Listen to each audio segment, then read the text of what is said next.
Hi,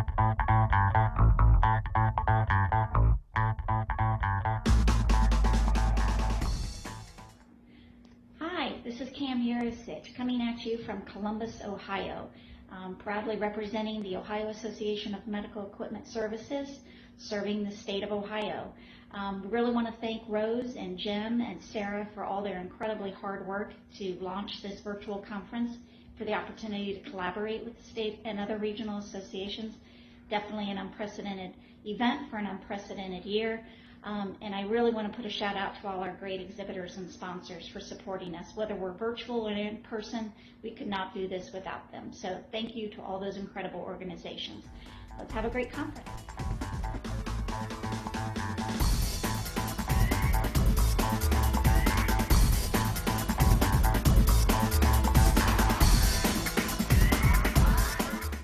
Hi, it's Beth Bowen, Executive Director for AC Mesa. Thank you for including us and our members from North Carolina, Virginia, and West Virginia. We're so happy to be a part of the MAMES 2020 virtual conference. Can't wait to get started.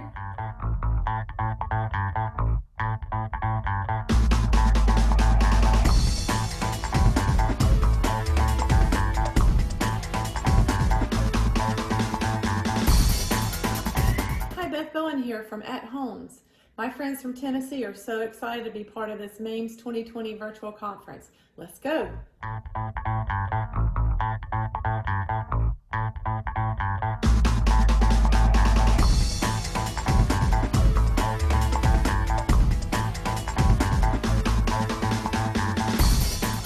Good day.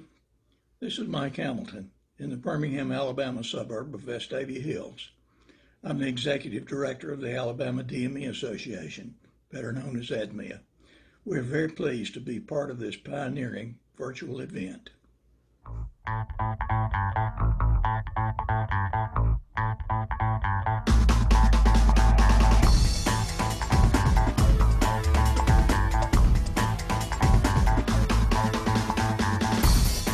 Hi, FACTS Executive Director Beth Bowen.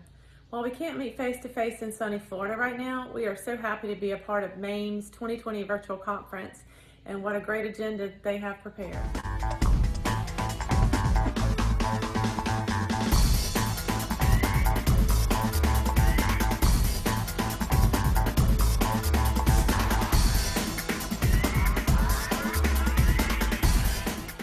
It's NEMAP's Executive Director Beth Bowen. New York and New Jersey members that we have can't wait to see each other in person. But until then, thank you for connecting the space between us.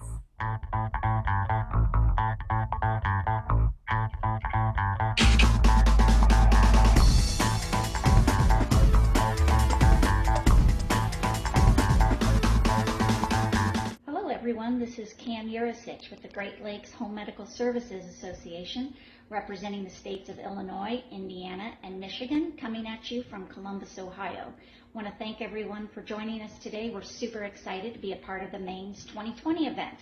I want to thank Jim and Rose and Sarah, who've worked super hard in the office to venture into this virtual world and give us all a platform this fall to be with you virtually, have great sessions, and a huge thank you to our exhibitors and sponsors who, let's face it, without them we could not do these events, whether it's virtual or in person. So welcome everyone.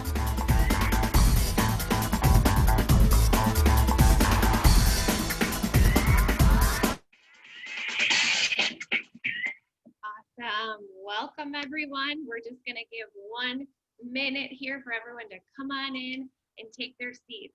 Can you believe that we have reached our final session of the week? I cannot believe it. It has been so much fun connecting the space between us this week, and I have been honored to be a part of it. So with that, welcome. Welcome to the 8th and final session of the MAMES 2020 Connecting the Space Between Us conference event. What an incredible lineup it has been so far. And I know that if I could hear you right now, you would all be cheering. Great job to everyone who's shown up, asked amazing questions, done some incredible networking, and I hope you can walk away from this day and this week feeling energized to take that energy right back into your businesses. We are now thrilled thrilled to welcome our keynote speaker, Michael Kerr, to the proverbial stage. Michael is a Hall of Fame speaker who, in ordinary times, travels the world researching, writing, and speaking about inspiring workplaces that rock and businesses that leverage their humor resources to drive outrageous results. Michael's presentations have taken him from Iran to Australia to Winnipeg, while his clients have included the Canadian military, IBM, and now, once again, most impressively of all, MAMES. Woo! Michael's ideas on building inspiring workplaces have been featured in hundreds of publications worldwide, while his Inspiring Workplaces blog has been listed as one of the top 75 workplace blogs in the world. Michael is an author of 7 books, including The Humor Advantage, Why Some Businesses Are Laughing All the Way to the Bank, and The Jerk-Free Workplace.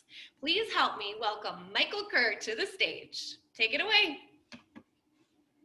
Morning, MAMES. How is everybody doing? How are you doing? How has this event been on a scale of 9 to 10?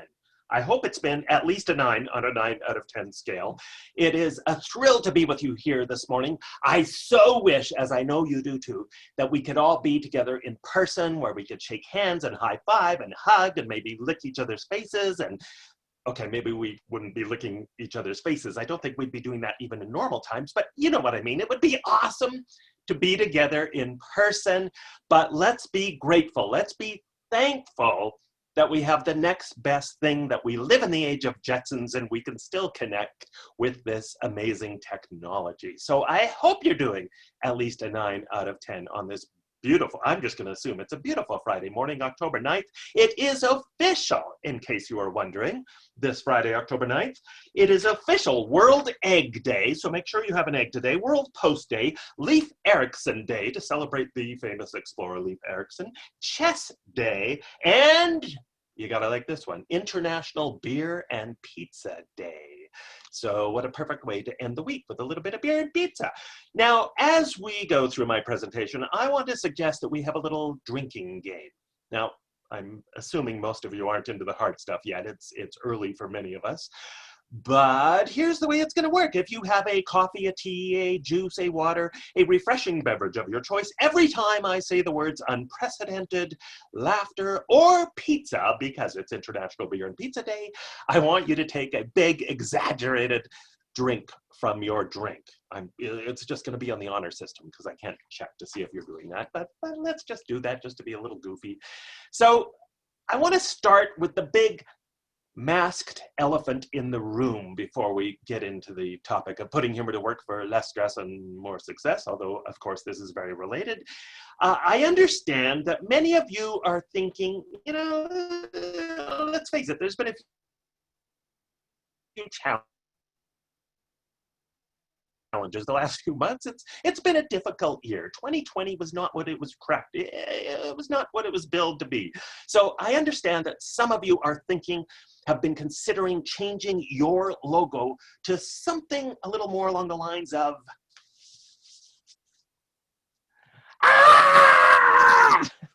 because it's been that kind of year. It's just been this kind of bad hair day perennially. So I want to start off by talking about the big masked elephant in the room, because I get that many of you have probably been very, very stressed out, very challenged, lots of change coming your way. You're probably waking up some days not doing the fun dance naked in front of your mirror anymore. You're probably so stressed out, some of you, that you're not even bothering to shower. Are some of you in that boat where you've just kind of given up, so you just kind of stagger into your bathroom and give yourself a wet sponge bath using a few damp pieces of toilet paper, right? And then you get out into your kitchen where, fortunately for you, you've got a paramedic crew standing by with one of these, a caffeine IV drip. I'm trying to get it in the mic here, a caffeine IV drip to get you drugged up on the drug of choice these days, which is definitely caffeine.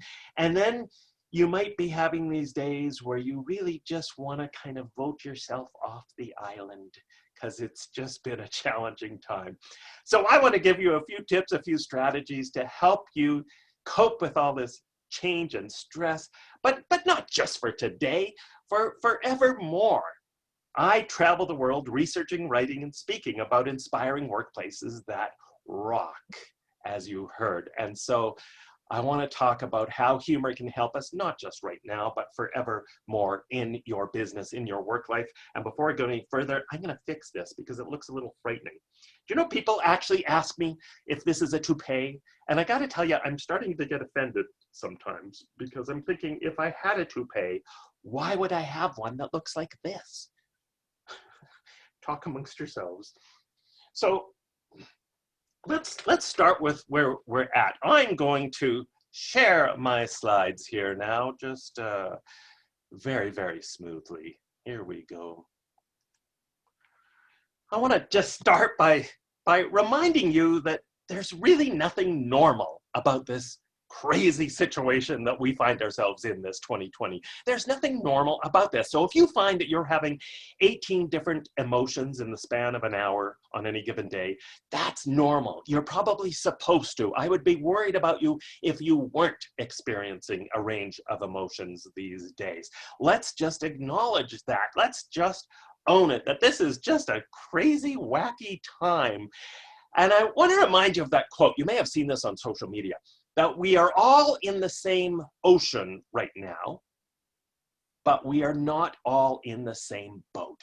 And to me, that's a reminder that if ever there was a time to remember our humanity and our individual humanity, and to remember that every one of your customers, your partners, your suppliers, your colleagues, your family members are all going through this in a slightly different way. They're all experiencing different emotions, different fears, different anxieties. And boy, if ever there was a time to remember that we need to treat each other with kindness and compassion. As corny as this may sound, we need a pandemic of empathy and kindness right now. And we need to treat each other as individual human beings because we're all in the same boat.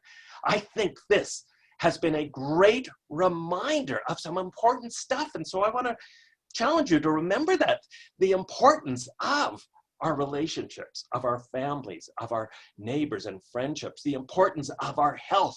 This has been an incredible reminder of that, of course. It's been an important reminder, hopefully, of what's important in your life, in our lives. And I think as I talk about all the stuff I'm going to talk about, it's a reminder too that we just need to be extra uber intentional about how we connect with each other, about the customer service you provide, about how you communicate with your colleagues and your customers, about your attitude, being extra intentional about tapping into your sense of humor, to put humor to work for less stress and more success, because there's nothing normal about this. Even Norm from Cheers knows this. So let's remember, now more than ever, we need to tap into our collective sense of humor. Some of the most successful businesses around the world that I've interviewed, that I've spent time with, embrace a spirit of fun and humor in everything they do. And I get that, you know, you're in a pretty serious business. You're not running an amusement park or a hotel or an airline. You're in a pretty serious business. But you know what? I have examples of humor at work from hospitals, from clinics, from law firms, from funeral homes, every single kind of industry, every single kind of business where they have found a way to leverage a little bit of fun, a little bit of humor. And one of my favorite examples is Argus Industries, this manufacturing company that has this wonderful mantra: work is hard enough as it is without making it any harder. So they embrace that quote. They built what they call a one-team culture, where everybody understands that no matter what you do in their company, everybody works for just one goal, and that's for the betterment, that's for the service of their customers. So whether you're in sales or manufacturing or admin, that's your goal, to wow the customer. You are just one team at Argus. They do things intentionally to take care of the family members of employees, because that's part of our support team. We've got to remember them. We've got to acknowledge them and appreciate them and include them as much as possible. They embrace all sorts of rituals and traditions to embrace that spirit of fun, because work is hard enough as it is without making it any harder. So they do all sorts of contests and games. They do theme days, some of them dirt simple, like Monochromatic Day, where everybody just has to dress in some shade of black or white. They do this one monkey business tradition, hence the gorilla here, starting on December 1st. They've been doing this for years, where an employee shows up with a gorilla costume and he hides somewhere in their front office, in their manufacturing plant, waiting to scare the heck out of a fellow employee while another employee secretly videotapes the frightened reactions. And then they create this montage video, and it's become a huge part of their year-end party and their culture. Now, here's the awesome thing about Argus Industries. They have unprecedented growth in their industry. They have an unprecedented, remember the drinking game, unprecedented 0% employee turnover rate in the last 10 years. Now, it's not because a gorilla shows up on December 1st. That's maybe the icing on the cake, but it's because they are intentional about their culture, and they're intentional about remembering that humor is both, there's a chicken and egg relationship with humor and culture. It both drives success in our workplaces, in our teams, but it also reflects success. So I have thousands of examples of humor being put to work. Some of them are just goofy. I love sharing these because they're just so goofy, weird examples. Like this donut shop in Pittsburgh, Pennsylvania, that is home, supposedly, to the largest chocolate donut in the United States. Now, this is the US we're talking about, so I could only imagine how big this donut is. This isn't the actual donut. This is just a chocolate donut. But they created this ritual. When anybody orders what they've called the big chocolate honker, they honk this old-fashioned horn that sends a signal out to all the seniors who they've trained, and this is the goofiest thing you've ever seen, so that all the seniors in unison go, honk, honk, honk, honk. Like, how crazy is that? But it turns out not so crazy, because this little goofy ritual put them on the map. They got free publicity from all the surrounding states, and it saved this mom and pop business. And it had a transformative effect on their culture, on their teamwork. It just kind of freed them up to try more fun, crazy, wacky ideas. And again, I want to stress this. Of course, you're not going to be doing something like this in your business, a little more serious. You have to match your humor with your brand, but it doesn't mean there isn't an opportunity to look for simple ways to engage with a little bit of humor, as I'll get to. Another really dirt simple example, I phoned up Shutterfly, the online web photo sharing site, and I got the usual annoying automated phone mail response with all those endless options. But then at the end, I got this rather awesome option. If you want to hear all these options again, but in pirate, press 9. Well, who wouldn't want to hear the pirate option? Of course, I wanted to hear the pirate, so I pressed 9. There was a pirate. Arr, matey, if you think your package has been lost at high seas, press number 2. I mean, how crazy is that? I got off the phone loving these guys. So there's all sorts of different simple ways we can look to inject a little bit of humor into our workplace. And again, I want to circle back to the fact that this really does have a profound effect. We know from studies, we know from so many studies, that when we embrace a spirit of safe, positive fun in the workplace, we of course have less stress. I'm going to talk about that at the end of the talk, about how you can tap into 3 simple R's to manage your stress. It improves our health and wellness. It helps us be more creative and innovative, because we know ha plus ha equals aha. All sorts of studies show this. It lowers our turnover, employee absenteeism rates, more collaboration, people work together better. This isn't rocket science. We like people who have a good sense of humor. We want to work with people who have a good sense of humor. It improves communication, as I'll talk about. It's been shown to improve productivity when we embrace a happier, more positive workplace. There's higher levels of trust. We tend to trust people more who share a healthy, positive sense of humor, because I think it helps us come across more real, more genuine, more human, and it can help us brand our business, brand our company as just more likable, more humane. So we need to tap into our sense of humor. And again, I want to circle back to the big masked elephant in the room, especially right now. I've had journalists phone me up because I'm an internationally recognized expert on humor and ask me, is it okay to laugh right now with all of this going on in the world and the pandemic? And my answer is, not only is it okay, it is necessary. I love this quote that I came across early on in the pandemic. Please don't mistake my humor about the virus as a lack of seriousness or concern. It just happens to be how I got through my whole life. We have to embrace this idea that There's a difference between laughing at a challenging situation, even a crisis, even a tragedy, versus using our sense of humor to cope with it, to help us be more professional. I've interviewed emergency room doctors and nurses and EMTs and firefighters and funeral directors for my book, The Humor Advantage. And they tell me time and time again about how their sense of humor is a necessary part of their job to help them maintain that professionalism, to help them distance themselves from some of the tragedy they see day in and day out. Now, doesn't mean they're sharing their sense of humor with the patients or the families of patients. There's a time and a place, an appropriate kind of humor that needs to be shared. Yes, sometimes it is gallows humor, and that's expected to rise when we're dealing with stressful situations, but they say it literally is a lifesaver. Some of you may have read the amazing book, Man's Search for Meaning by Viktor Frankl, where he talks about surviving a Holocaust camp. And in that book, he credits his sense of humor with saving his life. He made a pact with a friend in the camp that they would find something to laugh about in that situation to help elevate them above that crisis. So do not underestimate the power of your sense of humor to help you get through this. And I'm not talking about telling jokes or being funny or being the office clown. I'm talking about just having a sense of humanity, embracing your humanity, being more authentic, more real, a sense of balance, a sense of perspective. So it doesn't make your problems magically go away, but it helps you see them in a more realistic light. It's about laughing at the things you have no control over, which may seem like quite a bit right now, and especially laughing at yourself. Is it not a truism, after all, that the more seriously a person takes themselves, the less seriously we tend to take that person?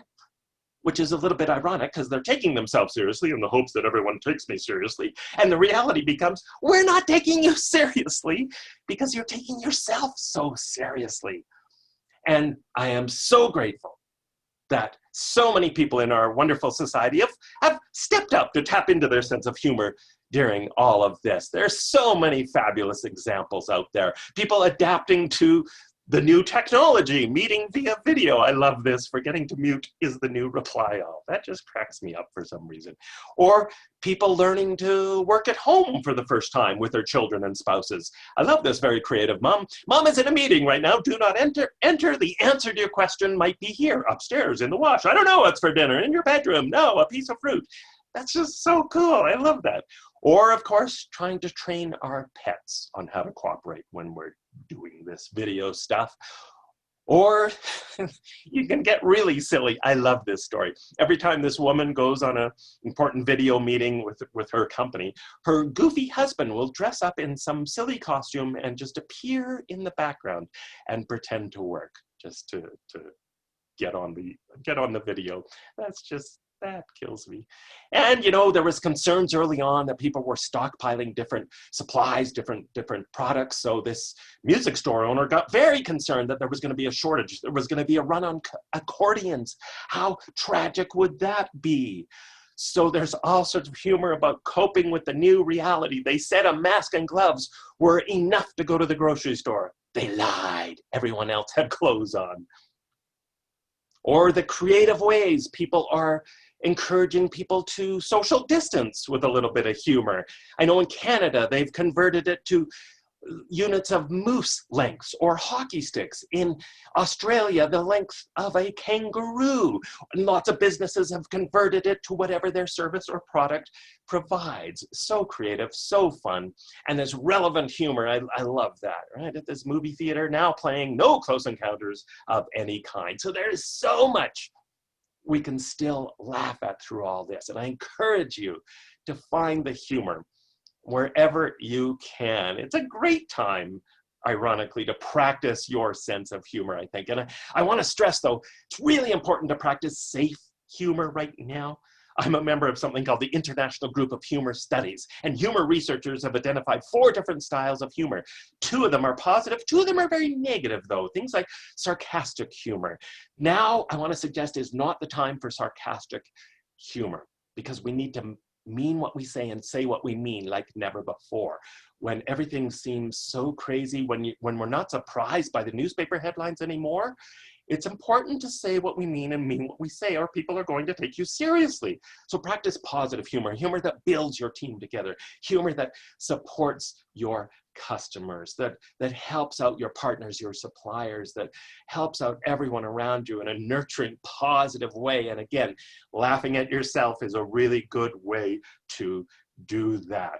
And when we embrace a positive sense of humor, we know that it helps us with our overall attitude, with our mindset. It's absolutely so important that we maintain a positive attitude, and we don't let this happen to us. I stress about stress before there's even stress to stress about. Then I stress about stressing over the stress that doesn't even need to be stressed about. It's stressful. So I want to talk about a few things you can do to maintain a healthy mindset and attitude. We know that attitude is a huge driver of success. Mark Murphy, who wrote the book Hiring for Attitude, in fact, suggests that 89% of the time a person fails in their job. It has nothing to do with skill or talent or intelligence. It's because of their emotional intelligence and their attitude. It's their mindset. We know from all sorts of studies that when people are put into a positive frame of mind, they perform better on creativity tests, on cognitive thinking tests, on math tests. Salespeople that are trained to have a more positive outlook, a more optimistic outlook, outsell their counterparts by up to 37%. We are programmed to do best when we think about and are intentional about bringing our best attitude to work. Now, I'm not necessarily saying fake it till you make it. There are times when faking it till you make it can be helpful, but especially right now, I think with all this going on, one thing I want to suggest is I think we do need to own our difficult, challenging emotions when we're experiencing them for two reasons. The first one being just what that previous slide talked about. You will end up getting stressed out about being stressed out. You'll end up getting anxious about being anxious, and then pretty soon you'll have 1980s style bad hair piling on top of each other if you don't give yourself space and permission to own some of those bad emotions now and then. Not let them debilitate you, but to just acknowledge them. And the second reason to not fake it and to admit when you're having trouble is that you want to create that environment in your workplace, in your team, where people can speak up and be honest when they seriously need help. So that people can speak up and say, you know what, I'm really struggling right now. So be honest, own those emotions, ask for help when you need help. Mindset rituals can really, really help. Something dirt simple in the morning, in the shower, on the drive into work, when you first start your day, at breakfast, something dirt simple. I have one client, they're a group of engineers, and they start this goofy ritual at the start of every day where everybody goes around the room and they just yell out how they're doing on a scale of 1 to 10. And they're engineers, so they use decimal points. So they go around 8.75, 6.2, 2. And the reason they do this is to remind everybody to think about their attitude that they're projecting, because we don't want to spread secondhand stress through our attitude. We want to be leaders in our workplace through our attitude. So it's a reminder that you can hit the reset button at the start of the day, but also they do that because they want to find out where the 2s are or the 3s are, where the lowest person is, so that they can rally around that person and support that person. What a phenomenal idea. Some of my clients have a can't control, can control board. One of the biggest sources of stress is a feeling of a loss of control in our lives. So doing something simple to remind ourselves, our family members, our colleagues, that there's still so much that we can control, even though so many things feel like they're out of control. It's so important to remember that.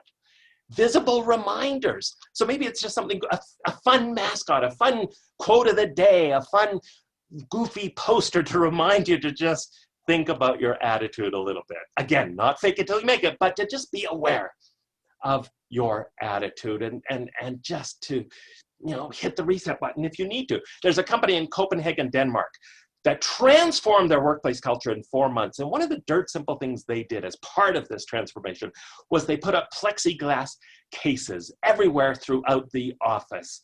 And the way it worked was they encouraged everybody to just put in a green ball if you're feeling good about something. You had a good interaction with a customer, something good happened.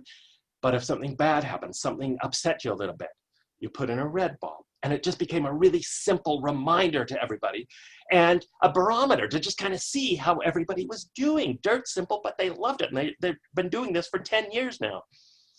So visible remind, whoops, I'm going backwards. One quote that I just love to embrace when you're feeling stressed out is that action is the antidote to anxiety. When you're feeling anxious, one of the most powerful things you can do is just act. Behaviors can shift attitude. In fact, even simple behaviors, it's been shown, can shift attitude. Walking in big exaggerated movements has been scientifically proven to shift your attitude, your mood. Smiling genuinely for 30 seconds, sitting up straighter in your chair even, simple little things can make a difference. But also just acting towards whatever it is that is causing you anxiety, doing something to get clarity on that issue, or just something, just doing something that breaks you out of that can help shift your anxiety. Up your humor intake, so important to do that right now. My wife and I have been intentional about ending our nights, not by watching the news, not on social media where it's easy to get pretty bummed out. We intentionally end with laughter every night. So we've been going through Brooklyn Nine-Nine. I highly recommend that. Create a gratitude journal. All sorts of happiness research shows that this is the #1 way to boost a person's level of happiness. And it is dirt simple. All you have to do, and you can do this collectively with your team. Some companies do this on a Friday, where they meet every Friday in a huddle, and they just share the 3 best things that happened to them. You can do this virtually, or you do it individually, where all you do is write down 3 dirt simple things that went well today, 3 things that you're grateful for. And in all the research, people who do that over the course of at least 21 days show profound and long-term lasting impacts on their level of happiness. So many different things we can do, different tools in our mental health toolbox we can tap into. Creating a good news file. There's so much focus on all the bad news in the world right now, so create a good news file and share it. Share it at your meetings. A lot of my companies, my clients are doing that right now, where they open a meeting with everybody sharing one piece of good news they've come across. And shifting the 3 Ps of pessimism. Martin Seligman, who is known as the father of positive psychology, he talks about how pessimists tend to think, well, a lot like teenagers, I think, in my books. If you have a teenager at home, you might be familiar with this mindset. Pessimists tend to think that when something goes wrong in their life, in the world, it's permanent, it's personal, and it's pervasive. In other words, my whole life is over, my life is ruined. That's my teenager impersonation. But you can train your brain, you can debate those arguments. And Martin Seligman has shown this in the research, that you really can actively debate your brain to remind yourself, no, it's not permanent. Even this, what we're going through, we have to remind our customers, each other, our family members, this may be going on way longer than any of us anticipated, but it's not permanent. We are going to get through this together. It's not personal. Of course it's not personal. And it's not pervasive. Although it feels like the whole world has been turned upside down. Again, it goes back to that idea that there's so much we can control still. So let's remember that. And another way to shift is to just shift every time you catch yourself thinking negatively about something, thinking about something you've lost. Debate yourself purposely. Flip that around to think about what you've gained instead. So instead of maybe stressing about, geez, I still can't believe I can't go into the office and see my colleagues, I'm so grateful that I'm doing what we need to do to make sure everybody stays safe and healthy. And one of the most powerful things you can do, and so many leaders that I've interviewed around the world are huge believers in this. They set daily intention questions for themselves. And there's all sorts of questions you can ask. I wouldn't suggest doing all of these. Pick 1 or 2 or 3 that you want to make sure you commit to every day, and then check in at the end of the day. I know so many leaders who have done this, who do this, and they swear by it as just a way to start their day and be more intentional about both their attitude and behaviors. So let's take a little bit of a breather now. I'm gonna have a drink of water, pizza. And I'm gonna do just a quick poll. So in the chat box, let's just, again, I wanna remind you, we're not superheroes, we're just human. To quote Theodore Roosevelt, do what you can with what you've got where you're at.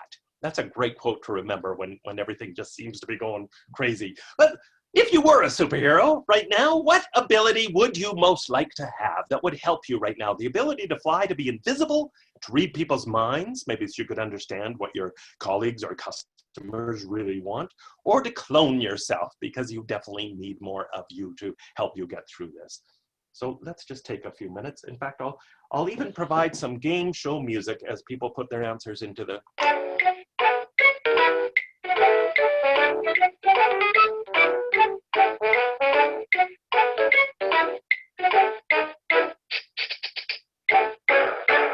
All right, there you go. All right, so speaking of mindset too, we're gonna get through all this. I want to remind you of the importance of stepping up as a leader as well, and recognizing there are, I know, managers on this watching, but there's also employees at all sorts of different levels. And I want to remind you that leadership has nothing to do with position or power. It has nothing to do with your job title. Everybody has the ability to step up as a leader, and boy, is it needed now more than ever. So it's not about what you do, not about your job title, it's about who you are. It's about people, not the stuff. And boy, if ever there was a time to remember that, that is now. Do you know there's a study where they measured people's blood pressure when certain people away from the office versus when they were at the office? And of course, what they found is that when certain people were at the office, people's blood pressure went up. Now, I don't know about you, I would feel horrible knowing that just my presence is making people's blood pressure to spike. And with the technology nowadays, you'll be able to see it on the walls probably. So remember, it's not about the stuff. Management is about the stuff. People is about leadership. Have you ever tried to manage your spouse? Really good way to find out if the couch is comfortable or not.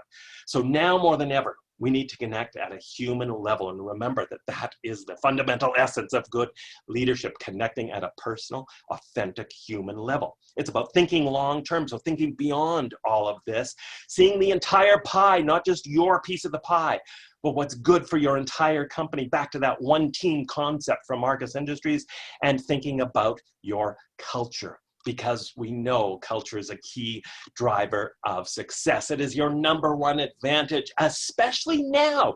We know from studies that companies that intentionally focus on their culture are more resilient. They come out of crisis faster and better. And I'm so heartened to see a survey from Harvard Business Review a few weeks ago that found that 43% of companies said their culture has actually improved through all of this. But remember, your culture is your number one advantage that you can control. And this applies to every kind of business you can imagine. Even the US Navy, which you wouldn't think would be, have a problem with culture, because it seems like their culture would come pre-packaged and you just have to open it up from the kit. But there was this one ship, as told in this fabulous book, the USS Benfold, and I've had the pleasure of interviewing the commander who took over command of this ship, Michael Kerr. I've spoken with him at events.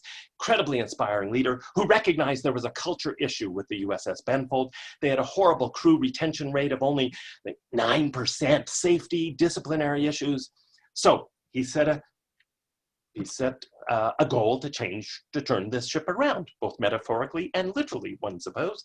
And he did a very simple thing. He sent two messages that I think we need to send to our employees all the time.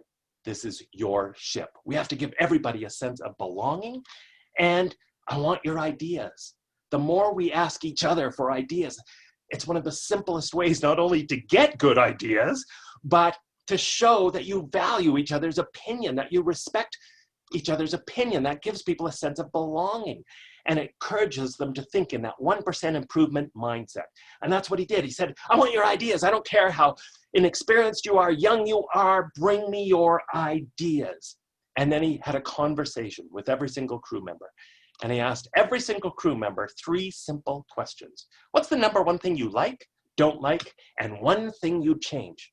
Dirt simple, not rocket science. We could do this. We could do this every few months in our teams. We could do this with our customers.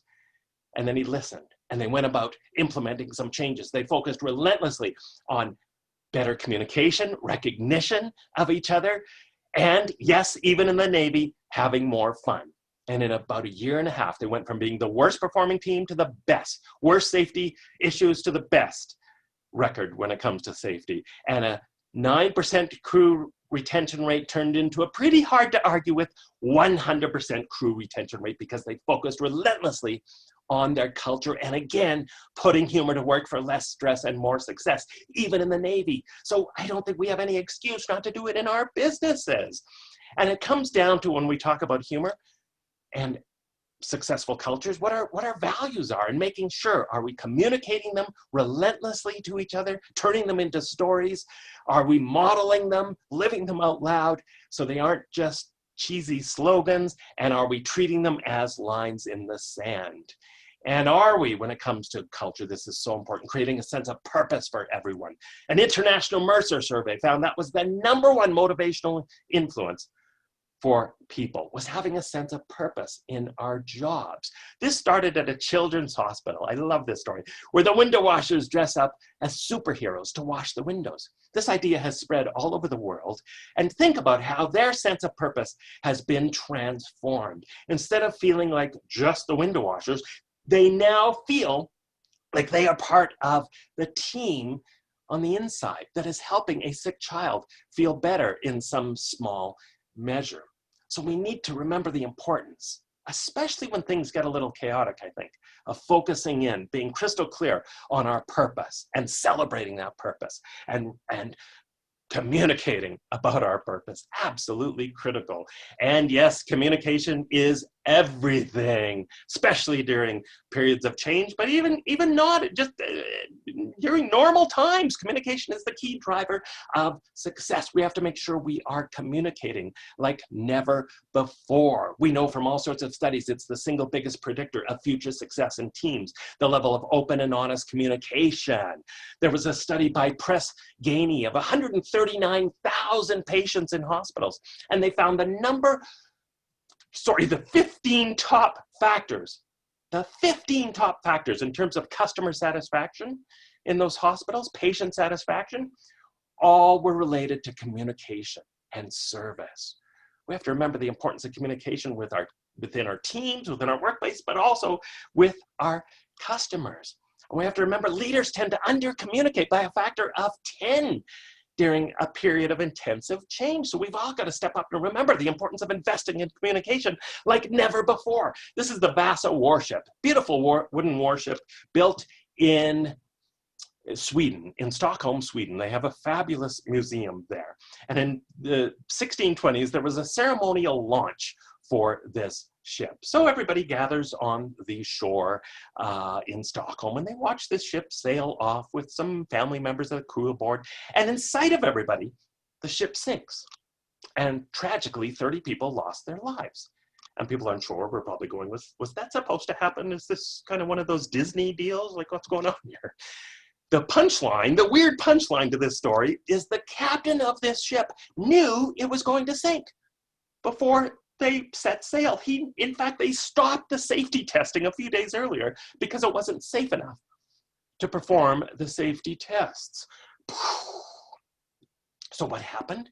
The reason they still went out on that fateful morning was because the King of Sweden at the time had personally signed off on the design of this ship and was pushing them to get it out before it was ready. And nobody had the courage to speak up to the king and say, this ship isn't going anywhere, Your Highness. We know this phenomenon happens in every kind of company today. It's called organizational silence, where employees don't feel comfortable sharing an idea or speaking up when they see an important issue, a safety issue, a performance issue. In fact, one massive study found that 82% of employees said at one time or another, they didn't put up their hand and say something, even though they saw something really serious. And they didn't speak up because they didn't feel like they could. They were afraid of retribution. There wasn't trust built in the workplace. So again, we have to focus on building that positive, supportive, humor-filled culture, because we know humor builds trust and openness and improves conversations if we want people to speak up. And make sure I'm getting choked up talking about this. I'm gonna have a sip of water. Pizza, unprecedented, laughter. We have to make sure we are intentional about creating that environment where people can speak up. So we have to invest in communication, but we also have to remember that it's not just what we're all saying to each other, it's how we say things that matters. Psychology Today did a survey. They asked people this question: do you think it's okay to smoke while you pray? Well, 90% of the people said, no, that's not okay. That shouldn't be allowed. But then they asked another question: is it okay to pray while you smoke? 90% of the respondents said, yeah, that's okay. Now, I'm pretty sure that's the same question. Is it okay to smoke while you pray or pray while you smoke? Yeah, we move people from 90% no to 90% yes. How we say things matters. What do you notice about these 5 equations? Now, I've shown this slide to tens of thousands of people all over the planet. And of course, as a first human reaction, what does everybody always say? Oh, the second one's wrong. You got one wrong. What does nobody ever say as a first reaction? You got one. You got 4 right. You got 80%. That's pretty good, but no. What do we do so quickly with each other sometimes? You got one wrong. And if that becomes our predominant thinking style, pretty hard to manage our stress in challenging times, pretty hard to build that positive team spirit, pretty hard to be more innovative and creative because people crap all over our ideas, and pretty hard to build that rocking great humor-filled workplace because you know what people see when they see you walking down the hallway? That's right, a giant seagull. They see a giant seagull because all you've earned a reputation for is going, ah, ah, ah, you got one wrong. It'll never work. We tried it in 1979. We don't have the time. We don't have the money. What have you been smoking? If it's such a good idea, why isn't someone else doing it? Right? It goes on and on and on. Now, let me be clear. I am not talking about ignoring conflict because I just told you the sinking ship story. I'm not talking about ignoring conflict because if you ignore conflict, that creates stress. That creates huge challenges. That demoralizes everyone, and the conflict only grows over time. I'm simply talking about the need to think about how we're coming across so that we can openly debate issues in a passionate, healthy way, focused on the ideas and not the personality, so that we can have real, genuine, honest conversations without being a seagull and coming across like a work jerk. So just being aware of how we're coming across, our tone of voice, our body language. Are you telling people that you're happy to be there? Or are people tempted to say, why don't you tell your face? Are we remembering the importance of just how we're coming across? I was coaching this person a few years ago, and between you and me, he was not a very nice person. He was one of the most miserable people I've had to try and work with and coach. I think there was a reason they hired me to coach this manager. And he said to me one time, because we got talking about communication, he said, you know, Mike, I don't understand. I tell all my employees I have an open door policy, and yet no one ever comes and sees me. And I had to kind of gently tell him that, you know, the open door policy, not really about the door. So again, are we remembering the importance of our sense of humor to build connections and be approachable so that people can come to us with challenging questions or crazy ideas that might seem crazy on the surface? Can they come to us with honest feedback? And we have to be intentional about the culture to build that. And again, humor helps so much. We know this from so many studies. So a few thoughts about the importance of communication, especially these days. One is to set some communication ground rules. We should be doing this during normal times too, but especially now. If you have people, some who are working at home and some at the office and people are all over the map, set some ground rules. How often do people have to check in? Is text okay? If I email or text you on a Sunday night, should I expect a response right away? Or not until Monday morning? What are your after hours communication rules? How do people like to be communicated? Is it okay if I do an interpretive dance to express my frustration? I think that one should be allowed, just between you and me, but it's up to you, right? You have to set those ground rules. Make sure you do regular check-ins, especially now. A Deloitte study found that for 40% of people, the number one way they said they feel included in a workplace, where they get a sense of belonging at work, is just when a colleague checks in with them. It was the number one way. So remember the importance of just checking in on each other to see how people are doing. And especially, you know, don't assume that some of the people who you think are handling this okay, that are normal, you know, the fun, happy-go-lucky people that are always positive, that they don't need checking in as well. Everybody needs checking in. Check in with your boss, check in with your colleagues, check in with everybody you work with. It's so important right now. Communicate what you don't know as well. During lots of times of uncertainty, it's important also to tell each other, hey, we don't have all the answers just now. As soon as we have them, we'll let you know, but it's important to stay in touch because rumors fill a vacuum. And if people don't hear from us on a regular basis, they're going to start making stuff up. So it's important to also say, hey, you know what? Here's what we know, but here's what we don't know. I love this idea as a way of connecting in your workplace. Random coffee dates. Some big companies do this. Some of my clients do this. They rave about it. Again, you can do it virtually with this fabulous technology. You can do it safely in person. And the way it works is this. Everybody's name goes into a random name generator, and then you have a random coffee date every Friday with somebody who maybe you ordinarily wouldn't connect with, somebody in a different department, somebody in a different city even. You can do this within your association. You can do this within your company. It's a great idea, and people rave about it as a way of building that one team mentality, but also as a way of sharing really cool ideas and breaking down those dreaded silos where people tend to work in isolation. Make sure, again, you inject some humor. We know from a Harvard business study that when you deliver a rule, a regulation, a request with a little bit of humor, people are 5 times more likely to go along with you when you deliver it in a fun way. So can you add a little bit of humor in your messages, a little bit of safe, positive humor? We know when you add humor into an email message, people are 46% more likely to reply to that email message.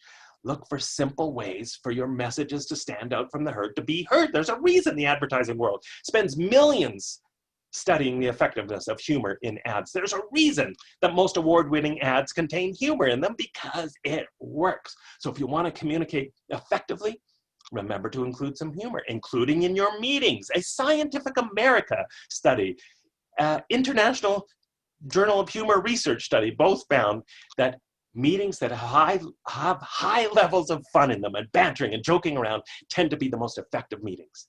Because again, people are more creative, more innovative, they're more honest, they're more open, the conversation flows more freely, people aren't afraid to be their authentic selves and just open up. So inject some humor intentionally into your meetings. And speaking of meetings, I'm a huge fan of daily team huddles. So many great companies do these and they rave about them as a touch point. Now, here's the deal. Nobody wants to go to another meeting, and yes, you can do these virtually too. Nobody wants to go to another meeting, so they're not really meeting, they're huddles. So no chairs allowed. Standing only, have the same agenda every day, same time, and short and sweet. In fact, a lot of my clients, most of the big companies that do these, they are about 5 to 10 minutes in length. Company in Canada, Nurses Next Door, they are 7 minutes long, and they have it down to a science to keep to that 7 minutes. Same agenda, same place. These are wonderful as a touch point. And then when you are in your meetings, a few fun things to add. And I'm going to give you a handout that includes all sorts of ways to open up your meetings with a little bit of fun, end your meetings with a little bit of fun. It's so important to look for those opportunities to do that. As I said earlier, maybe it's just something dirt simple like opening your meeting with a fun bit of positive news, or going around and everybody sharing what's the funniest thing you've seen or has happened to you since we last met. But a great idea, and I used to do this as a manager where I worked in one office where we had the rumor mill agenda item when we were dealing with lots of change. And the way it worked was this: you had to lean into the table, look up and down furtively, and then whisper, "Word on the street is," and then share your rumor. And it became a safe, fun way to talk about something that maybe you were concerned about without looking like you were kind of spreading gossip or speaking out of school, right? So a rumor mill agenda item, great idea. Or a wine and cheese on the agenda item. And I realized I just changed the spelling and I misspelled it. It's not supposed to be wine like this. That's probably wouldn't be allowed for most of you. I meant wine like this. So when we were also in this one company going through lots of change, we had a section where we allowed people sort of this cathartic release. It was the wine and cheese section where you were allowed to whine about stuff going on in the world, at work, in your life, but in a funny, exaggerated way. But we wanted to bottle the wine because we wanted to create that positive, rocking workplace culture. So the deal was, Wine now or forever hold your peace. Very clever, right? We bottled the wine. And then some very simple conversation frameworks can help. When you are checking in with people, in your meetings, you can do these. Just simple, dirt simple questions that everybody, and I mean all employees at every level, can reach out with each other and just ask this dirt simple question. What can I do to support you right now? Is there anything I can start doing or anything I should stop doing that would make this whole situation easier for you? Great question to ask. When asking each other, hey, what's working well for you and what's not working well? These are dirt simple questions, but they really can lead to some great conversations. And again, I want to remind you, have to give everyone a voice. It's so important, especially during times of change, that we hear from everyone, that we allow them that space to ask questions and to express their concerns and to share their ideas so they feel included and they feel like they belong. And we also know this is important because ha plus ha equals aha. This is, I don't know if you're going to be able to see this or not. This is, it's not a chef's hat. It's supposed to be a giant light bulb. Because as I mentioned earlier, we know that ha plus ha equals aha. There's all sorts of research. I spend a full day on workshops on this topic alone. That humor drives the creative process, that humor drives innovation in companies. It helps keep that seagull voice at bay. It creates that environment where people are more open to ideas, and it helps us see things in a little bit of a different way. And even with just our day-to-day problems, there's a wonderful story of a janitor in a high school who was frustrated because the high school girls were kissing the mirrors, leaving lipstick stains on the mirrors. So he tapped into his sense of humor to come up with a little aha idea to solve this problem. He rounded up the offending girls, got the principal involved, so they all go into the washroom together, and the principal says, okay, Janitor Joe, show these fine young ladies how it is you've been cleaning the lipstick off the mirrors. And he grabs his mop, and he goes over to the nearest toilet, and he dips his mop in the toilet, and then he wipes the mirrors. And lo and behold, problem solved. So, one last thing, and the topic of communication before we move on, is this is a really, really great tool too that I use with a lot of clients, the Wheel of Change. And again, just another framing tool to help you with some really good conversations. Some of my clients do this once a quarter, where they all sit down and they come up with answers collectively to these 4 questions. What is something we need to keep doing? What is something we need to start doing? What is something we need to stop doing collectively? And what is something we just need to learn to live with? Really, really simple, but again, powerful framework for guiding some conversations to help you build, to help you continue to build that rocking, inspiring workplace culture. And all of this, of course, leads to the importance of you delivering rocking customer service, because ultimately that's what you're all in the business of. That's what matters ultimately, is that you're all working together, that you build this great rocking culture, fun-filled, humor-filled culture, inspiring culture, innovative culture, so that you can deliver on your customer service promise. And I want to suggest that you put up a sign somewhere that says this: stop providing good customer service. Now, I'm being a little facetious here, but let me ask you this. When you go to a restaurant, a hotel, anywhere, well, I was going to say when was the last time, but that's maybe a silly question. When have you ever come home and said to your family or friends, wow, we got to go back to that restaurant because it was adequate. It met my expectations. You see, here's my thinking. If you provide good customer service, all you're doing is meeting your customers' expectations. That's all you're doing. In other words, you're staying at a customer service doghouse. You're staying at a customer service jail. You're not doing anything to wow people unless you do one of 2 things: exceed their expectations or do something a little different to stand out. That's it. Dirt simple.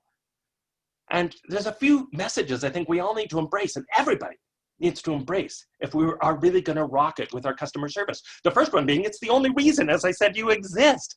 Zappos has this wonderful mantra: we are in the service business. We just happen to sell shoes. But what a great way for all of us to look at our jobs. Number 2, you will be happier. We know this from so much research. Yeah, we talk about happy employees creating happy customers. that old cliche, and that's why it's important to build that rocking great culture. But the reverse is also true. We know this from studies, that people who deliver great service, who exceed those expectations, tend to be happier. The third reason we have to rock it with our service, if we have to remember that if we don't, our customers might talk about us and eventually walk. We know from all sorts of studies that the number one reason customers leave us is because they feel unappreciated. They don't feel the love. And people will talk, but not like in the old days. They might go and create a website about you, or talk on Twitter or their Facebook page to their 5,000 friends about something you did or didn't do. Now, again, I get you're not in a traditional kind of business. You're not running a restaurant, but that doesn't mean the principles don't apply. It's your brand, it's your legacy, it's your reputation. You want to know that people are saying good things about you, I would hope. There's this wonderful story. I met this gentleman here, Dave Maxwell, Sons of Maxwell Band, who witnessed when he was on the way to a gig, United Airlines throwing his guitar around, and they broke his guitar.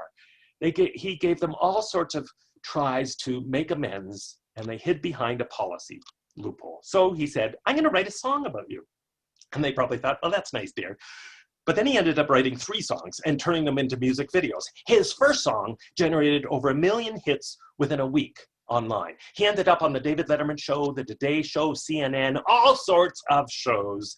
He single-handedly caused United stock to drop. Now, chances are this is going to happen to you. You're probably not going to upset a musician who's going to write a song about you. But again, the main principle applies still. Are you thinking about your legacy, your brand, your reputation, the word of mouth that you are generating? What are you doing to really be known for your customer service, to really rock it? And again, the fourth reason is because if you do wow your customers, of course, people will also hopefully talk, but not like in the old days. They too will go online, hopefully, and sing your praises, and that's what we want. So just a few thoughts about the importance of customer service as it pertains as well. We'll get to the idea of having fun again. We're not losing sight of that. But a really good question to always challenge ourselves with is, what words and actions are going to help us build trust versus what words and actions might be eroding trust with our customers? Have a serious conversation about that, because you never know what that will uncover. Checking in with our customers, just like we need to with our colleagues, is really important. But not just checking in with suggestions, I find, can be really powerful. Giving them a couple of helpful tips. Maybe it's an article, maybe it's a link to a video, maybe it's a service they hadn't thought about that you provide, a product that they hadn't thought about that you provide. Checking in is really, really important, but checking in with suggestions is even more powerful, I find. Listening up. Customer service is so dependent on really, really listening to our customers' needs. What do they really need? Being aware of how actively we are listening will make a lasting impression. That study that I referred to earlier on about the hospital and the patients, that was one of the biggest complaints, was they didn't feel like they were listened to. There was a study of car salesmen in Florida where they found the #1 trait of the top performing car salesmen was that they listened better than anyone else. If we want to rock it, if you want to rock it with your customer service, you have to actively, intentionally listen. Listen to what's not being said. Listen to the body language. Ask questions to lead to richer conversations. Surprise your customers in some way. I have a speaker friend who had this wonderful little surprise he had when early on in the pandemic, of course, where none of us were going to the dentist. He got a knock at the door, goes to the door, there's a little package on his doorstep there. And it's a kit and a card from his dental office saying, hey, Jeff, we really miss you, but here's a toothbrush, some floss, and some toothpaste because we want you to still take care of your teeth, and we look forward to seeing you when we can, as soon as we can. We hope you're staying healthy. Fabulous, right? So what can you do to surprise your customers in some way? What can you do to delight them with a little bit of humor again? Just simple. Now, again, I get, you're not going to probably go with this style of humor because it wouldn't probably fit your messaging and your brand. But just as a goofy little fun example, I want to share this with you. I ordered some deodorant from these folks, Native Deodorant, and I got this email response as soon as I ordered it. Michael, you rock. It was just another Monday day at our office when suddenly Jackie took a look at the computer and her eyes widened. We did it! We got an order from Michael Kerr. Laura jumped out of her chair and ran to Jackie's desk. She didn't even read the entire email. She just saw the name Michael and started screaming in delight. Oh my God, Laura shouted, this is real. We have an order from Michael. The entire office erupted in applause. Party in the USA blared as confetti rained down from the ceiling and champagne bottles were popped because I ordered a $9 bar of deodorant. I've shared this with tens of thousands of people because it's different, it's unique, it's conversational, and they created a personality. So no, you're not going to probably be that outrageous, but can you remember the importance of at least communicating in a conversational way, in a human way, in an approachable way, and yes, slipping in a little humor wherever you can. A little gentle, soft humor, a little humor touch goes a long way. Are you anticipating your customers' needs? I think in your business, this is especially important, but this is the hallmark characteristic of great customer service because it shows we're thinking like partners with our customers. When we've outthought their needs, when we've thought of things they didn't even think to ask, that shows we're really thinking about their needs. And there's all sorts of fun examples they collect all over the world. At the Winnipeg Airport in Canada, the bottom of the arrivals escalator, they have a hug rug because they anticipate that people want to hug each other when they've arrived, meeting families. When I first got Siri on my iPhone, many of you probably had this experience. I was a little bored, so I pulled up Siri, first day I had her, and I said, hey Siri, how much wood could a woodchuck chuck if a woodchuck could chuck wood? And Siri responded, well, it depends whether it's a European woodchuck or a North American woodchuck. Turns out she had 16, 17, I don't know, different answers to this question because I kept asking it. I asked her, hey Siri, who's on first after this? And she said, yes, that's right. She knew the Abbott and Costello baseball routine. What a great example of somebody anticipating somebody's needs years in advance, that some goofball like me would ask this question. So fun, silly examples, but there's all sorts of ways we can anticipate a customer's needs. I was on a flight when the flight attendant came and announced that she knew the score of the baseball game, the Major League Baseball playoff game. But she said, and talk about anticipating customers' needs, she said, but I recognize some of you have probably taped the game, so you don't want to know the score. Is that correct? Sure enough, a lot of hands go up. Okay, she said, I'm not going to say the score, but here's the deal. If you want to know the score, hit your flight attendant call center button, and we'll run up and down the plane and whisper the score to you. Brilliant. Simple way, but what can you do? Just dirt simple way to anticipate your customers' needs. What can you do then? As I said, you have to exceed expectations, but here's the good news. It doesn't take much. Simple little gestures we know make a huge difference. What can you do to go the extra inch? I was in New Zealand a few years ago with my wife. We go into the car rental agency and the guy looks up from his desk, Mr. Kerr, welcome. Pretty good party trick. I wasn't wearing a name tag. He had Googled me, so he knew what I looked like. He was ready for me. And then he said, hey, here's the cappuccinos you ordered 6 months earlier. Talk about anticipating needs and an extra inch touch. I see you have a GPS, but there's construction that just started that the GPS won't know about. Let me show you on a map. Let me carry your bags to the car. He showed us how to adjust everything in the car, and then he waved goodbye to us like the end of Beverly Hillbillies. It was just awesome. Extra inch things make a huge difference. So what can you do? We know from research in the service industry that simple little gestures make a huge difference. Putting a smiley face on a bill actually leads to increased tips. Asking simple things like, is there anything else I can do for you? Those two words have been shown to be incredibly powerful way to increase tips. One study, and talk about the power of simple little gestures to make a difference. They did this crazy study where they set it up in this one restaurant where everybody got a little chocolate at the end of their meal. And sure enough, tips went up a little bit. And then they added 2 chocolates. Well, tips went up a little bit more. Then they added 3 chocolates. Yeah, tips didn't go up anymore. They leveled out there. But then they tried this variation. They would leave 1 tip, or 1 chocolate, the server would, start to leave the table, and then as an afterthought, you know what, you guys have been so awesome. I'm going to give you a 2nd chocolate. The tips went up the most with that technique because it was a bit of a surprise. It was a bit of a surprise, but it was just an extra inch thing. So what can you do? when you're interacting with your customers, that is just a small gesture. David Ogilvy, the great ad man, I love this. He used to say, you know, our competitors walk their clients to the elevators. We walk our clients to the sidewalk. What's that version look like for you? What is walking your clients to the sidewalk look for you? And then go the extra mile. When you have those opportunities to go the extra mile, what would that look like? How could you totally wow somebody who really needs it? Or maybe you've messed up some way and you need to make amends. What can you do to just hit it out of the ballpark and go the extra mile? Like the story of this family who stayed at a Ritz-Carlton and they realized they had left their stuffed animal behind, their child stuffed animal behind Joshy. So they phone up the Ritz-Carlton. Yeah, we've got him. We'll courier him back to you. Pretty good customer service. That would meet my expectations. But what makes this a go the extra mile moment is Joshy arrived with a photo album showing how Joshy spent his time at the Ritz-Carlton. Wow. Think about the impact that would have not only on the families, but the employees who did something that creative and powerful in their jobs. And then finally, remember the importance of following up, following through.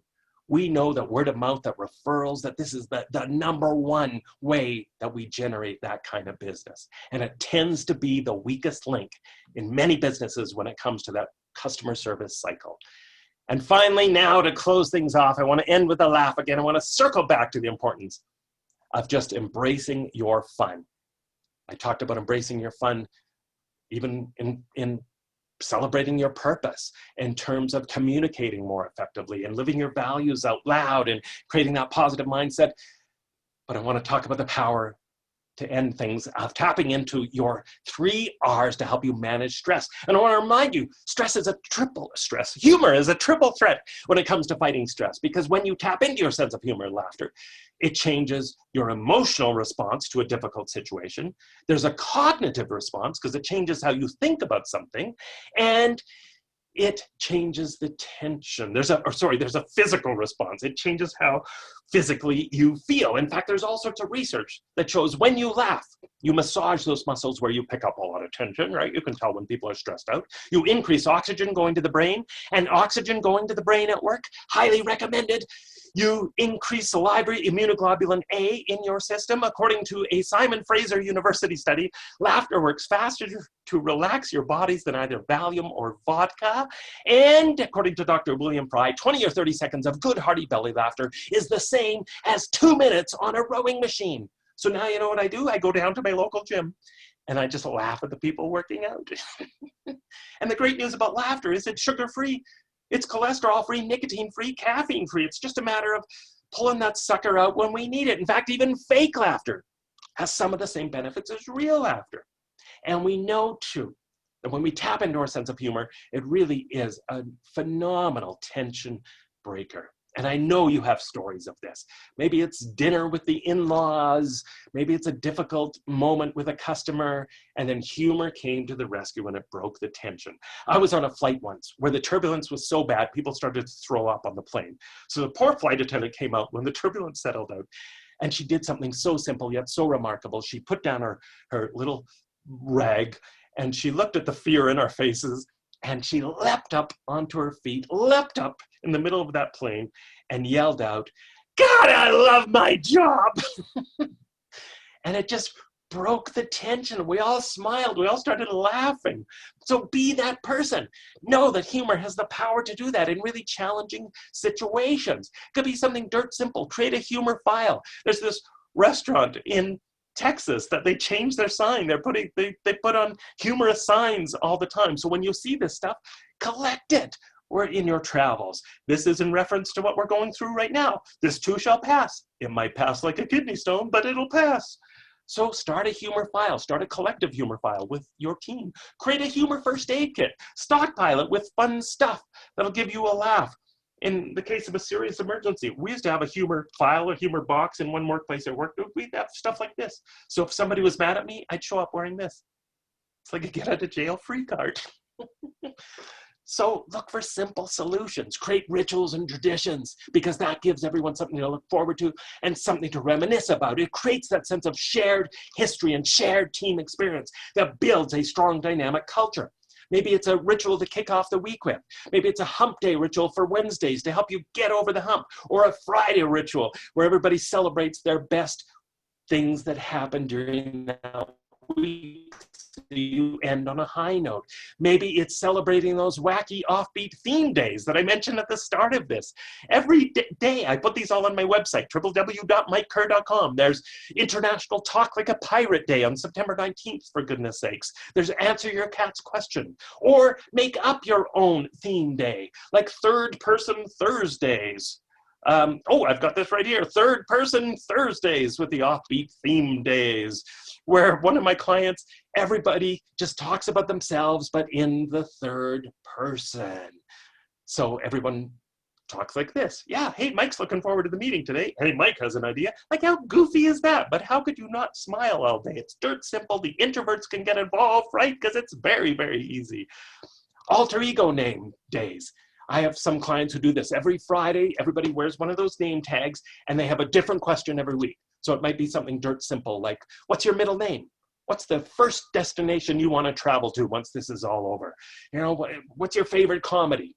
Just to get to know each other and engage in conversations in a little bit of a different way. You can come up with alter ego names like this too. What's the last thing how are you feeling right now? Plus the last thing you ate. So all sorts of things that you can do. And again, I'm going to send you some resources on how to relax and rejuvenate and re-energize in the face of stress. It could be as simple as getting up and doing the fun dance for 30 seconds. If you're feeling stressed, do what I used to do. I used to phone up my boss in one place I worked and I would say, hey, yeah, it's me, Mike. Sorry, I'm too busy to talk right now. Bye. And the second R, the power of humor to help you reward yourself in the face of stress. You have to remember, especially during these times, to keep celebrating the good stuff and recognize and praise each other and thank each other. It's the number one thing people say they want more of in the workplace, to just be appreciated. But also remember the power of humor to help pull you out of the dungeon. Do you know it's been shown with search and rescue dogs that are dealing with a huge disaster where all the dogs are finding dead bodies, that the dogs will get so depressed, they'll sometimes quit working. So what they figured out to do is they reward the dog for their stress by burying a live member of the search and rescue team in the avalanche, in the rubble. So the dog finds a live person, they do the fun dance as dogs do, and they keep doing their job. So call me crazy, but I think if it works with dogs, maybe it can work with people. And it does in all sorts of different situations. It could be a reward for just the worst day at work. The biggest, we used to have this in one workplace I worked at, the bonehead play of the month for whoever just did something really bonehead. And it gave them an opportunity to get a fun reward because they did something that caused them a little bit of stress.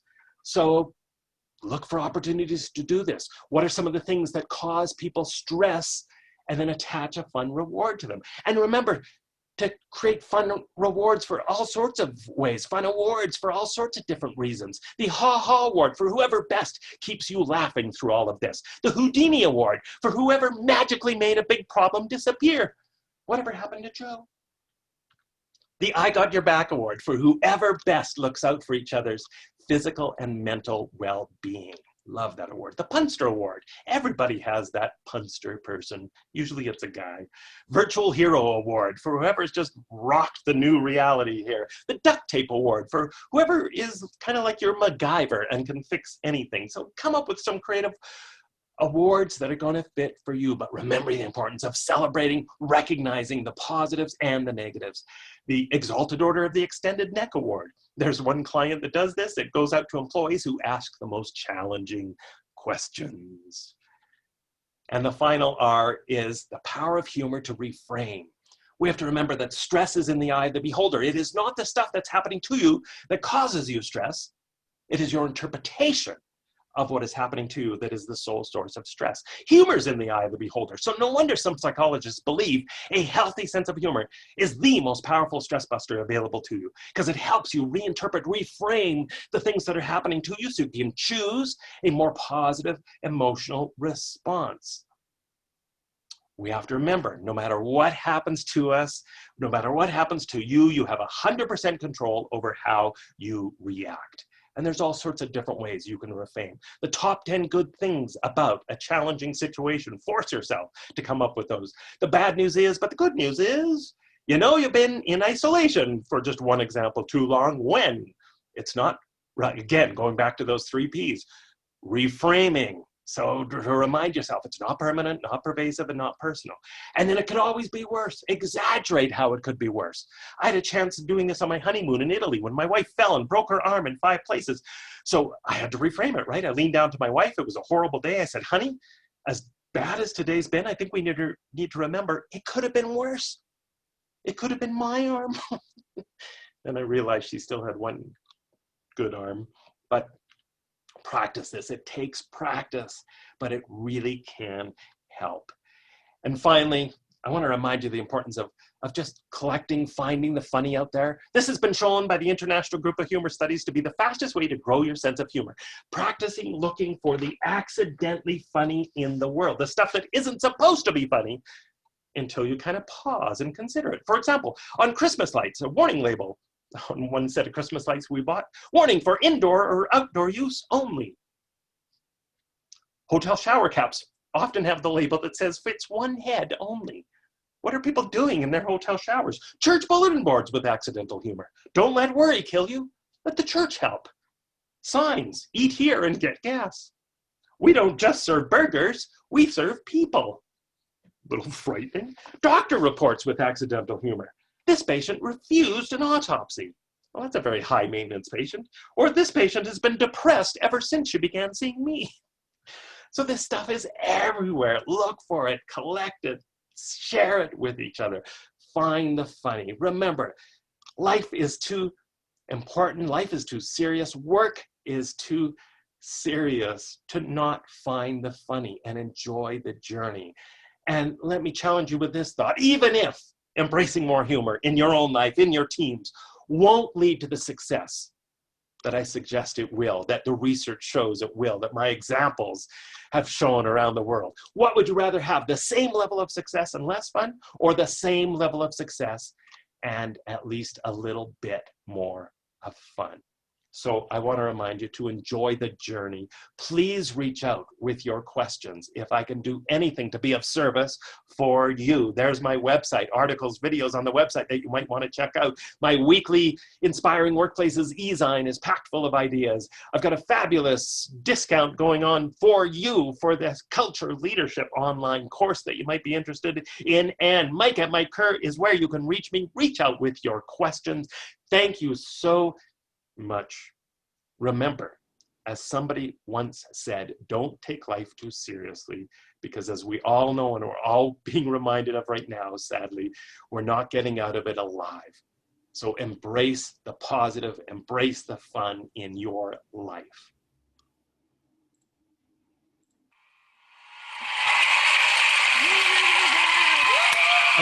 I'm hearing applause.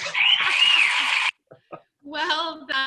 Well done, Michael. That was so incredible. I don't know about all of you who are watching, but I'm absolutely jazzed right now. And we had well over 190 people watching live in the room, and so many more who will be catching the recording. I know we have so many people wanting to watch this re-recording, which will be available in about 72 hours. So we do have a few moments for open Q&A, and I know you answered Steve's question, but I know it's that one question that a lot of people are wondering. So let's refresh it. So from Steve, with the PC culture we have in today's society, how can you be funny without getting in trouble? So if you could just readdress that, Michael, that'd be awesome. Yeah, absolutely. I was going to, and thank you everybody for attending this and for the great comments and for participating. It's a true honor to be able to close out this fabulous event with you. And thank you, Steve, for that great question. It is one of the most common questions I get. As right, you know, we live in this PC world now, and how can you be funny? Don't we have to walk on eggshells? And here's the reality. When I interview leaders in companies that are the most known for their fun and humor, who embrace it as one of their core values, who do outrageous things with their humor, who really, really have the highest levels of humor, I always ask them that question. I said, does it ever cause you trouble? Like do people get in trouble for practicing inappropriate humor? And 100% of the time, people tell me, no, it's just not an issue, because it goes hand in hand with building that positive, respectful culture full of trust. And I think if you have that positive culture in place, then the humor is going to be reflected in that. And I want to remind you again, it's not about telling jokes. And of course we have to be careful. So, but you know, the workplace isn't a time to share sexist, racist jokes, obviously, political jokes. I think we need to make that clear. Some of my clients create, and we got to keep it fun, right? Because we don't want to come across as the humor police, but some of my clients do create fun sort of humor guidelines to guide the humor, to send the message, yeah, we want you to embrace humor, we want you to have fun, but you know, let's make sure there is a little bit of a line here. So let's make sure it's safe, appropriate humor. Let's make sure we're laughing with people and never at people. Let's make sure the humor is as positive as possible. And studies in the International Group of Humor Studies, which I am a member, they've shown that they've done studies even in the proverbial office joker role. And they've shown time and time again that that person, that proverbial office joker person, plays an incredibly important role in improving morale, in sharing and resharing stories and keeping the history of the culture alive in those companies. And speaking truth to power, even sometimes those people play a role in. And what the studies have shown, and same thing when I interview, when I ask presidents or CEOs, well, do those jokers ever cross the line? They will always say, yeah, you know what? Every now and then they cross the line, right? But the benefits outweigh the occasional misstep. And that's the way I think we have to look at it. When they do cross the line, usually they know, and we just have a conversation. So rather than penalizing everyone and making a overly serious, somber culture and saying, you know, we can't have any fun and sucking the fun out of the workplace, we want to make sure we're still encouraging that positive environment. So I think that's a great, healthy way to look at it. Awesome. And Garrett just had a great kind of follow-up question to that. What if other departments have concerns with you or your employees' humor? Your employees love it, but supervisors, management, and other departments think it's wrong. How can you address that? Think it's raw? Was that the last? It's wrong. Oh, wrong. Mm-hmm. Well, I think as with anything, it starts by just having an open and honest conversation and trying to come to understanding, well, what do you mean? Why are you concerned about it? And I think if we have a good discussion about, again, the benefits of what this is achieving and making sure that everybody understands that, you know, there's huge benefits in this, and that there's a difference, again, I'm going to say this, there's a difference between being somber and taking our work seriously. There's a difference between taking our work seriously too versus taking ourselves overly seriously. So of course we have to recognize that divide. It's not about taking our jobs lightly or our customer service lightly or our customers lightly, but it's about building that positive workplace culture. So I think it's just a matter of having a really honest sit down with your managers, with your team, and make it a conversation. Say, hey, you know what, it's really important that we do this, that we embrace some fun, that we have more fun, that we have more humor, because we know it's going to help us all be a stronger team, and it's going to help morale, and it's going to help us in so many ways. But let's talk about if anyone's concerned about any of these pitfalls. Absolutely. And just reflecting on your presentation, knowing the benefits for our customer service and how it's going to benefit the business overall. Absolutely. I love it, Garrett. So I hope that answers your questions. We had so many incredible conversations coming to the panelists. I want to share just a few things. Michelle, this is hilarious stuff. Bruce says he is great. Let's see here. Julie says some of us rocked some of the 80s hairdos. So Julie, we definitely need to find a way to see that. We had Jackie saying that she wants to dress up as a gorilla now. So that's great, Jackie. Jennifer is definitely bringing her inflatable dinosaur costume, making an appearance at her team huddle soon. We had Tammy saying she is loving this speaker. Carla, great energetic speaker. Michael, I could go on and on. I have 2 full pages of comments that have come in from everyone, just absolutely raving about what you've done to close out our amazing conference this week. So I just want to give you a minute if you have any closing thoughts to wrap us up. Yeah, thank you, Sarah. And thank you so much for those very kind, generous comments. I'm so glad it resonated with so many of you. I hope you'll keep this spirit alive. I am going to make sure I get some follow-up resources to you. I've got all sorts of great articles and resources on my website as well, but I will send along some handouts as well. And again, I just want to remind you, you know, we don't create a rocking, great, positive fun-filled workplace through a 1 or 2 or 3 times a year event. We don't do it through things you can always check off on your to-do list, right? It's not like you can open up your to-do list on a Monday morning and go, let's see that trust value in our workplace. I'm going to pencil that in for Thursdays at 10 o'clock. Of course, it doesn't work like that. Everything I talk about is about just being more intentional, because nothing happens unless we're intentional about our attitude, intentional about bringing more humor to work, intentional about our culture. And it's about the simple things we all do together day in and day out. And again, I want to stress, there is not a disconnect between high expectations, high performance, and having fun at work. Some of the companies I've spent time with around the world that are rocking it in terms of their share in the marketplace, in terms of their performance, their productivity.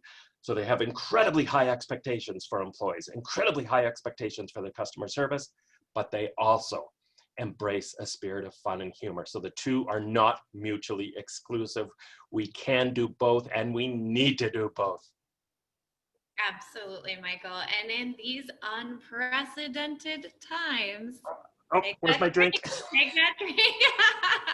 That was so great, Michael. Thank you again for bringing the energy and the humor to all of us. As many of you have seen, we love bringing the energy and the humor here at MAMES. You've probably seen some of our fabulous jokes brought to you by my lovely sister, Mary Schaffhauser, throughout the exhibit hall. But again, so many benefits to bringing humor and that safe humor to the workplace. I love the idea of random coffee dates. So thank you for giving us tangible ideas. As Michael mentioned, we're going to be following up with some awesome resources, as we had so many of you ask for that. So thank you for providing those resources, Michael. And so before we give Michael one more big round of applause, because we're certainly going to get that rolling here in just a minute, I have a few housekeeping things and special thanks for making this week an incredible event during these unprecedented times. There it was again. This was only possible because of the support of our incredible exhibitors and sponsors. Remember, you will have access to the exhibit hall and all of the incredible information provided by our exhibitors through the end of October, right here on the virtual event place platform. So don't forget to take the session survey when this session ends. We also want to take one more moment, you saw at the beginning of the session if you were in here, to thank the 18 state and regional associations partnering with MAMES on this incredible event. So once again, thank you Southwest Mesa, Great Lakes, OAMES, AC Mesa, NEMEP, FACS, SC Mesa, Games, Big Sky, At Homes, PAMES, ADMIA, Homes, K-Mesa, MHHA, TexMap, CAMES, and CAMPS. Thank you to each and every attendee who attended with us live and made this show what it was, for all of your interaction. It was incredible to be here with you. And thank you to all of you who are watching the recordings. These will be available once again within about 72 hours. And as well as on the MAMES website. It has truly been a pleasure connecting the space between all of us. So in follow-up, each attendee will receive an email with a link to the overall attendee survey, additional documents, as we mentioned, from Michael, and link to the exhibitor listing and all of their contact information. So lastly, here is where the fun that Michael has brought us today will continue. Let me just post a little something in the comments here. Michael, we'd love to have you join us if you can. We are having a Zoom party where we're going to do our big drawings. We're going to have some dancing. We're going to tell some jokes. So grab a refreshment of your choice and get ready to win. Here, what is this? What do you guys see this? I think I have something that's coming out of the what is this? Oh yes, it's Jackfish. Welcome. I've always had this guy wrapped around my finger, and now it's true. I really do. Awesome, you guys. So we will see you on the Zoom link shortly. And I just want to give one more round of applause and thank you, Michael, for wrapping up an awesome week. Thank you. Thank you. Take care, everyone. Thank you so much.